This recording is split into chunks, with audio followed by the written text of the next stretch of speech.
Aku turun ke bumi dan menghukum raksasa yang rakus hingga terciptalah Gunung Merbabu dan Merapi. Begini kisahnya. Alkisah di sebuah hutan belantara, hiduplah raksasa yang rakus dan jahat bernama Baku. Ia senang sekali makan binatang-binatang di hutan dan mampu menghabiskan beberapa ekor binatang hutan dalam sehari.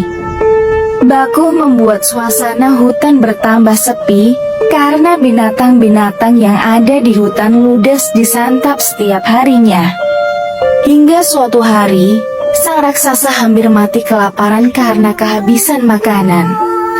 Mengetahui itu, akhirnya ia mencari tempat lain yang terdapat sumber pangan dan perkampungan warga menjadi tujuannya. Setibanya di suatu perkampungan, ia melihat banyak binatang-binatang kecil berkeliaran, seperti anjing, ayam, kuda, dan kelinci. Ia melihat binatang itu tampak lezat, begitu juga dengan pemiliknya. Melihat binatang-binatang yang begitu lezat dimakan, Baku si raksasa tidak mampu menahan nafsunya. Ia langsung memangsa satu persatu hewan-hewan milik warga itu, sampai membuat kerusakan dan warga resah. Semua warga resah karena bukan hanya hewan saja yang dimangsa, tapi juga manusia mulai menjadi makanannya. Semua yang dilakukan raksasa itu diketahui oleh para dewa di kahyangan dan kemudian berencana mengakhiri kelakuan buruk si raksasa. Dewa pun memutuskan untuk mengutus seorang bidadari yaitu Retna Lestari, tak lain adalah aku, untuk memberi pelajaran pada raksasa itu.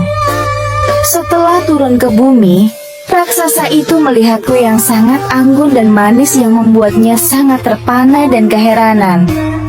Setelah beberapa lama, ia memberanikan diri untuk menghampiri dan berkenalan denganku. Rupanya tak cukup hanya namaku saja yang ditanya raksasa itu, ia juga berani langsung melamarku. Aku yang mendengar itu langsung menerima lamaran sang raksasa karena hal itu merupakan bagian dari rencana untuk menjebak si raksasa. Aku menerima pinangan tersebut dengan syarat ia harus membantuku, karena aku ingin memegang langit senja.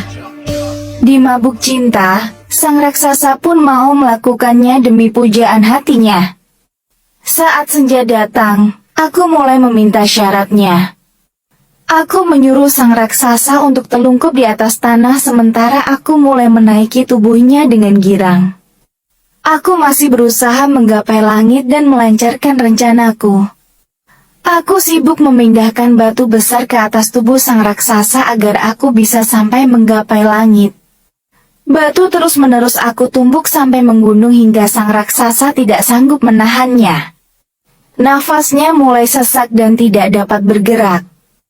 Namun, aku masih saja menambah batu-batu besar di atas tubuhnya hingga aku meninggalkan raksasa itu sendirian tertimbun batu di tengah hutan. Menyadari dirinya sedang ditipu, sang raksasa meronta-ronta. Ia marah dan berusaha mengeluarkan tubuhnya dari tumpukan batu. Sayangnya, ia terjebak hingga mati tertimbun batu setelah berusaha untuk tetap hidup. Lalu tumpukan-tumpukan batu itu berubah menjadi dua gunung.